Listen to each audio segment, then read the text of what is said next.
Praise the Lord. Today, I want to share something called Your Mind Must Also Be Trained for Its Purposes.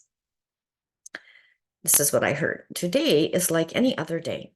I desire to commune with you, to sup with you, to be with you, to take joy in your presence.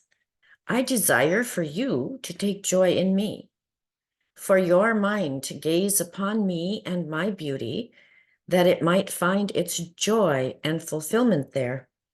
For you are training your mind to turn to me in times of trouble and distress, as well as to hold me in its gaze in times of peace and beauty.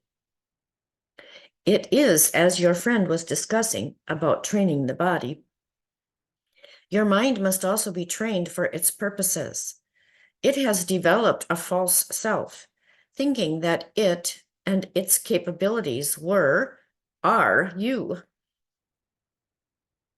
But you are much more than that, as you are made of my essence, since you were born again and you are due to deliver a baby, who will be born a mature man, Christ Jesus in you, the King of glory.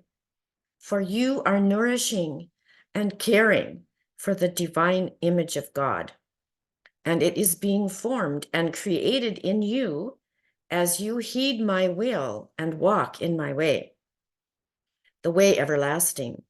My disciples called themselves the way because they were following me, my way, which leads to which leads to life evermore.